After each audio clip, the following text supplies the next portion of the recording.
नमस्ते दोस्तों। मैंने एक वीडियो 2 दिन पहले डाला था जो फिफ्थ वेव की शुरुआत है या नहीं इसके ऊपर था। उस पर आपका रिस्पांस बहुत बढ़िया मिला। बहुत बहुत धन्यवाद। और उसी की प्रेरणा लेते हुए ये नया वीडियो गोल्ड पे लेके आ रहा हूँ और ये बहुत इंपॉर्टेंट है। अंत तक सुनिएगा। देखिए, गोल्ड पिछले कई सालों में 40-45 सालों में हमने देखा है गोल्ड 1,000 रुपए से 1 लाख का सफ़र तय कर चुका है। बहुत ही बढ़िया रिटर्न है। पर ये इतना बड़ा सफ़र तय करने के बाद हमें ये समझना है कि इसके बाद क्या। हर एक कोने में हमें सुनाई दे रहा है कि गोल्ड अगले 2-4 साल में 1,25,000, 1,35,000, 1,50,000 के टारगेट्स अचीव करेगा। क्या यह सही है? यही ढूंढने की हम कोशिश करेंगे इस वीडियो में।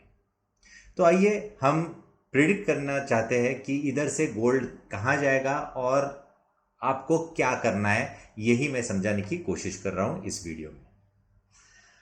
तो पहले तो हम जो वेव थ्योरी है उसके ऊपर बात करेंगे। दोस्तों ये देखिए, मैं अभी वेव्स कर रहा दिखा रहा हूँ आपको। और इस हिसाब से अगर देखा जाए तो ये फर्स्ट वेव हो गई, ये सेकंड वेव हो गई, ये थर्ड वेव, ये फोर्थ वेव और ये फिफ्थ वेव। हमने देखा है हमेशा कि नॉर्मली 5 वेव के बाद एक ABC करेक्शन आती है जो करेक्टिव रैली कहलाती है। फिफ्थ वेव खत्म हुई है नहीं है, अभी तक नहीं, क्योंकि एक ट्रेंड रिवर्सल प्राइस पैटर्न देखने को नहीं मिला है। शायद इधर से और थोड़ा सा ऊपर जाए, पर मेरा मानना है कि जो फिफ्थ वेव की अभी लकीर मैंने खींची थी वो काफ़ी बढ़ चुकी है। यानी इधर से अपसाइड जिस तरीके से हमें देखने को मिला उस तरीके से देखने को मिलने की गुंजाइश बहुत बहुत बहुत कम है। तो इसका मतलब है इधर से करेक्टिव रैली आनी चाहिए। और एक चीज़ हमें देखना बहुत इंपॉर्टेंट है गोल्ड में, स्पेसिफिकली गोल्ड में, कि हमेशा एक बड़ी रैली के बाद गोल्ड हाइबरनेशन में चला जाता है। इसका मतलब है एक टाइम करेक्शन में चले जाता है, यानी एक रेंज बाउंड मोमेंट में चला जाता है। तो ये डेटा है लगभग इस सॉफ्टवेयर ने जो दिया है वो डेटा है लगभग 2004 से है। पर अगर 2000 या 1980 से भी पकड़ते हैं तो 1980 से भी देखा गया तो एक छलांग लगाते थे, एक बड़ा टाइम करेक्शन, फिर एक अच्छी मूव, फिर एक टाइम करेक्शन, इस तरीके से हमने देखा है। पर अगर ये देखते हैं तो 2014 से, अगर ये देखा है 2014 से 12-14 से हम 2019 तक एक ही रेंज में थे। तो ये रेंज बहुत इंपॉर्टेंट है हमें समझनी कि किस तरीके से ये रेंज में था। तो ये बड़े रेंज में हम देखने को मिला 2012 से 2019 का रेंज था। उसी तरह उसके बाद वाला रेंज था वो जो बड़ा था वो लगभग लगभग 2020 से 2023 देखने को मिला। तो इसी तरह एक अच्छी छलांग लगाई है, तो मेरा मानना है कि हमें इसी दरमियान एक अच्छी रेंज देखने को मिलेगी जो कि शायद इन लेवल से के बीच में ही रहेगी। तो मेरा ये मानना है कि अगर ये 2 4 5 साल रही तो आपको एक ROI गोल्ड पे मिलने की प्रोबेबिलिटी कम होगी। मुझे ये मालूम नहीं है कि ये टॉप हुआ है या नहीं, पर अगर टॉप नहीं हुआ है तो इधर से थोड़ा ऊपर जाएगा, पर टाइम करेक्शन जरूर देखने को मिलेगी। अगर प्राइस करेक्शन देखने को नहीं मिली तो यह पहली बार हुआ है कि फिफ्थ वेव के टॉप के नजदीक हम आ गए हैं। तो फिफ्थ वेव के बाद नॉर्मली करेक्शन आता है।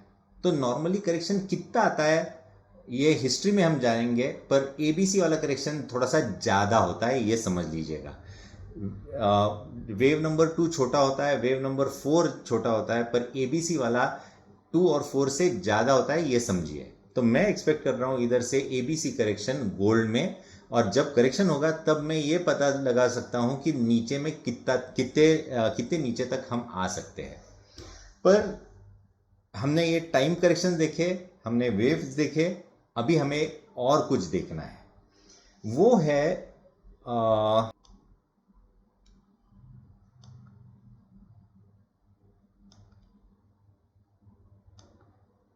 ये एक लॉन्ग टर्म मूविंग एवरेज मैंने डाली है।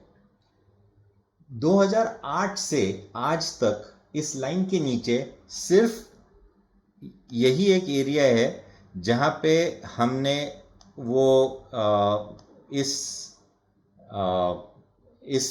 मूविंग एवरेज के नीचे हमने देखा, और वो भी बहुत ही छोटे पीरियड के। तो इसका ये मतलब है कि इस मूविंग एवरेज के नीचे तो नहीं आना चाहिए गोल्ड में। तो ये एबीसी करेक्शन जो आएगी वो इस लाइन के नीचे तो नहीं आएगी। आज की वैल्यू है around 63,000 on the moving average, पर 63,000 में सजेस्ट नहीं कर रहा हूं क्योंकि वर्टिकल कट नहीं आने वाला है। हम ये बोल रहे हैं कि थोड़ा सा करेक्टिव रैली आएगी या साइडवेज चला जाएगा, तो ये साइडवेज में ये मूविंग एवरेज थोड़ी ऊपर जाएगी।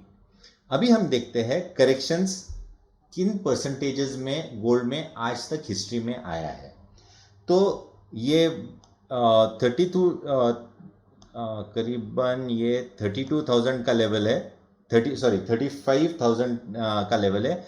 इधर से हमने देखा 25, यानी लगभग 23 से 25% की गिरावट हमने देखने को मिली। यहाँ पे हमने देखा टॉप 56,000 का, और इधर से आया लगभग 43,500 का, यानी इधर भी 23 से 25% की गिरावट हमने देखने को मिली। ये थी सेकेंड और फोर्थ वेव। एबीसी में थोड़ा सी ज़्यादा होगी, पर हम कंसिडर करते हैं 20 से 25% हमें करेक्टिव रैली देखने को मिलेगी। इसका मतलब है लगभग 80,000 के आसपास के लेवल्स हमें आते महीनों में, सालों में देखने को ज़रूर मिल जाने चाहिए। This is a probability of the ABC wave. इसका यह मतलब हुआ कि अगर ये नीचे आने वाला है तो हमें क्या करना चाहिए, ये समझना चाहिए।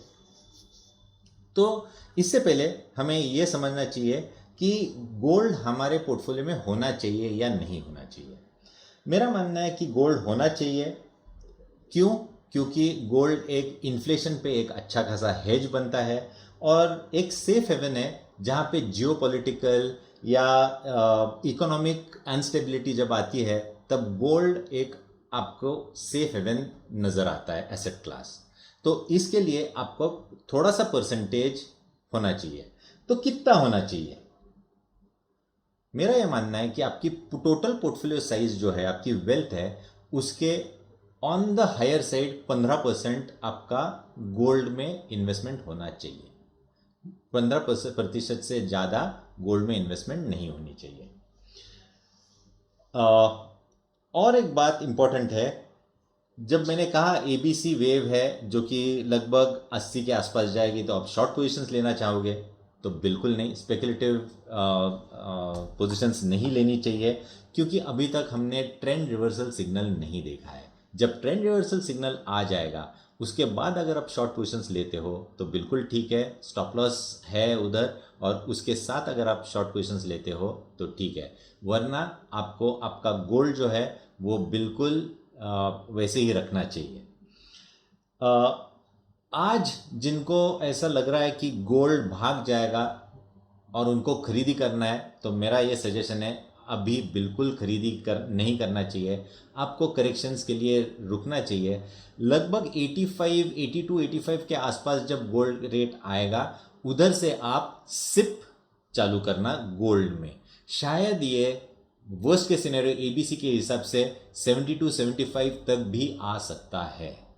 अगर ये 72, 75 तक आता है तो आपका 85 to 75, 72 एक अच्छा खासा रुपी कॉस्ट एवरेजिंग हो जाएगा, और एक अच्छा खासा आपका पोर्टफोलियो वैल्यू गोल्ड में बन जाएगा।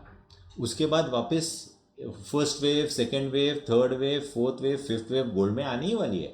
इसका यह मतलब है अगले 15 साल, 20 साल अगर देखते हो तो गोल्ड जरूर 1,50,000, 1 लाख और उसके ऊपर भी जा सकता है।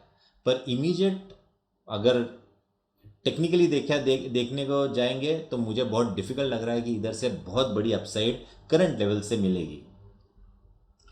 तो अगर हम सारांश करते हैं तो एक चीज़ बहुत क्लियर है कि गोल्ड अभी फिफ्थ वेव के टॉप पे है। और मेरा पिछला वीडियो जो आपने देखा उसमें मैंने कहा कि इक्विटी फिफ्थ वेव की शुरुआत है। इसका ये मतलब है अगले 5 साल 6 साल इक्विटी के लिए गोल्डन ईरा है और गोल्ड के लिए थोड़ा सा नर्म ईरा है रिलेटिवली। तो आरओआई आपको इक्विटी में मिलेगा रादर देन गोल्ड। और जब 5 साल खत्म होने आएंगे और इंडेक्स में जो मैंने टारगेट कहे वो आते हैं, तब तक अगर गोल्ड इन्हीं लेवल्स के करेक्ट होके कंसोलिडेट होके फर्स्ट वेव शुरुआत होती है तो वही इक्विटी का पैसा आप गोल्ड में लगा सकते हो और उधर आप आरओआई कमा सकते हो। तो फाइनली क्या हमारे वेल्थ ग्रो होनी चाहिए, यही हमारी इच्छा है। और इसी आधार पे जो इम्पोर्टेंट है चीज़ वो है लर्निंग ऑफ वेव थियरी। हमारे वेबसाइट पे जाएंगे तो वर्कशॉप ऑन वेव थियरी है, ये आपको करनी चाहिए ताकि हम एसेट क्लास कैसे चेंज करेंगे, कौन सा एसेट क्लास में कौन से वेव में हम हैं, तो हमारा पैसा कौन से एसेट क्लास में ज़्यादा होना चाहिए ये भी आप तय कर पाओगे। दोस्तों इस वीडियो में इतना ही, अगले हफ्ते वापस मिलेंगे, तब तक के लिए आज्ञा दीजिए। धन्यवाद।